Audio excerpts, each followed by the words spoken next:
Now I just want to talk about a couple more features that utilize channels in Photoshop in rather interesting ways. And the first one is called Apply Image, and it's something that's been in Photoshop for quite some time. If you go under the Image menu and go down here to Apply Image, you get this dialog box, and it basically allows you to combine an image with itself through the use of blend modes. And you can also use the image's individual channels as well. So I've got my source image here. You can actually use images from other sources, but we'll talk about that in a moment. But in this image, I'm going to use the background layer, of course.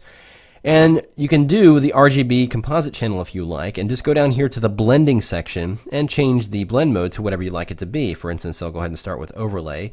And this is going ahead and blending the image with itself. At 100%, you can actually drop the opacity if you like, and don't want to necessarily do that. You can create it as a mask.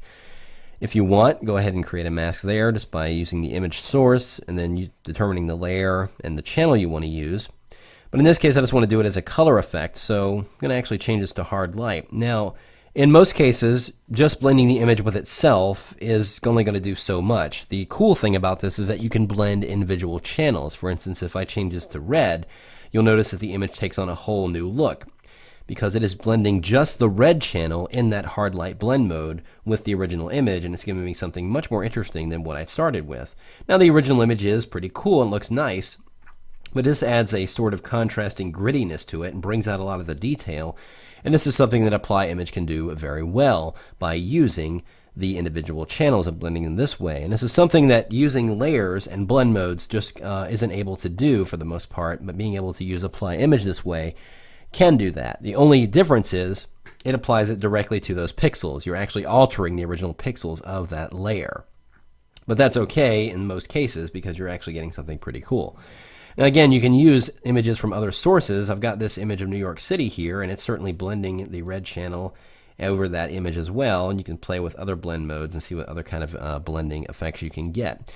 And like I said, this has been around in Photoshop for some time, and it was a way of blending images before we had layers and such like that, and other methods for using this. It's not a commonly used feature, but definitely one I use every now and then. It gives me some interesting effects, as you saw a moment ago.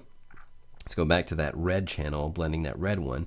But certainly an option to think about when you're blending or editing your images and you want to blend an image with itself through the use of blend modes. Consider going into the Apply Image and try blending them using the individual channels here. And you can invert the channel as well and achieve some interesting results depending on the type of image you're using.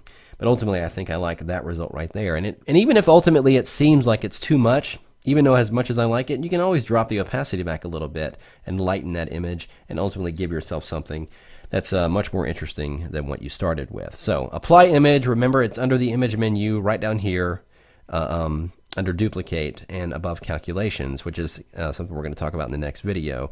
But there you have it, Apply Image.